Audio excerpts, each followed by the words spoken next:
All right, so now we're going to talk about some notation, some symbols that go along with Venn diagrams. So at the top, it says I can use Venn diagram notation accurately. So we're going to be introducing some vocabulary and symbols that you may see when you're using Venn diagrams. So the first word that you currently use is and.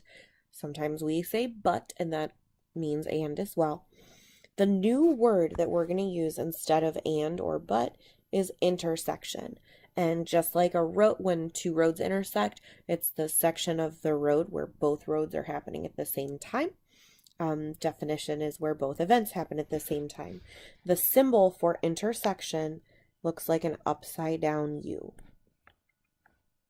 or lowercase n, I guess. Our next word is or.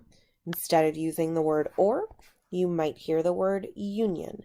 And union is when two events are combined together.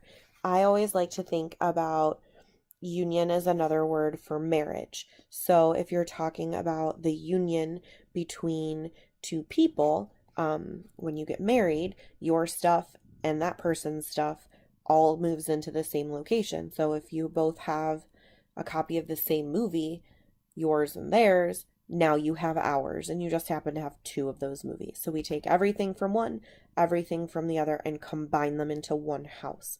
The symbol for that is going to look like a capital U, which makes it easier to remember because union starts with U.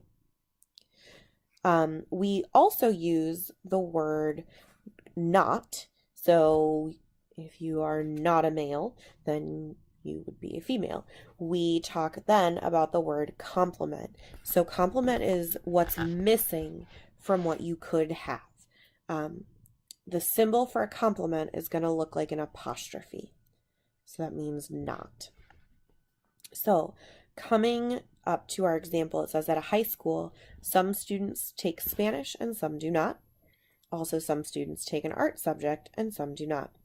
Let S be the set of students who take Spanish and A be the set of students who take an art subject.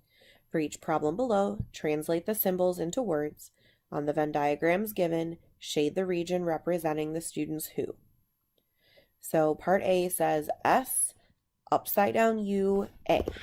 Remember upside down U, this symbol right here stands for intersection. And intersection means what they have in common. So I'm looking for the place where S and A happen at the same time. That's this little crescent eyeball shaped thingy in the center. Okay, this is all about recognizing the symbols and what they're asking you to do.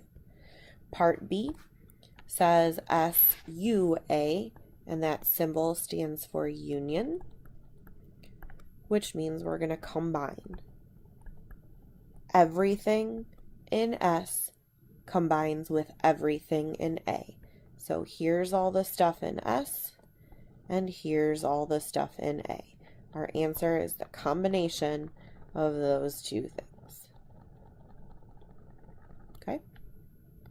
It's not too hard. Again, it's just thinking about what the problem means with those symbols. Part C says A apostrophe. That apostrophe means complement, which is another word for saying not. So what is not in A? Well, that is A. Everything inside that poorly drawn circle is part of A. So everything outside of that poorly drawn circle is a complement, or what's not in A. And let's take a look at part D. Part D says S intersect, which again is in common, A complement. So we're taking the things that are in S. I am taking the things that are not in A. So here's A. I want the stuff not in A. and I want to see where those things intersect. So the section of my Venn diagram that has red shading and blue shading in the same region, and that's going to happen in this section right here. So the parts that are in S that at the same time are not part of A. All right, so example 2 says when a player is selected at random from a high school boys baseball team, the probability that he is a pitcher is 0.35, the probability that he is right-handed is 0.79, and the probability that he is a right-handed pitcher is 0.26. Let P be the event that a player is a pitcher, and let R be the event that the player is right-handed. A Venn diagram is provided below. So we're going to use this Venn diagram to answer our question. So the first thing, again, just like I said before, you want to start as far in the middle as you can. So the center piece here is where P and R intersect. That's going to be where the player is a pitcher that happens to be right-handed. And we were given that probability is 0.26. So I'm going to put 0.26 in the center of my Venn diagram. We were also told that the probability that a player is right-handed is 0.79. Again, I want to remind you that that's the entire circle of R. So I'm going to do 79, take away 26, and I get 53 left over. So the remaining part of circle R is 0.53. I'm going to do something similar for the pitchers. I was told that the probability they are a pitcher is 0.35. That's the whole pitching circle. 35 minus 26 is 9. So the probability for the remaining section of P is 9. And then I need to figure out how much I have. I have 26 and 53, I already know makes 79. So I have 79 plus that remaining 9. That takes me to 88. And 100 minus 88 is 12. So the outside part is 12.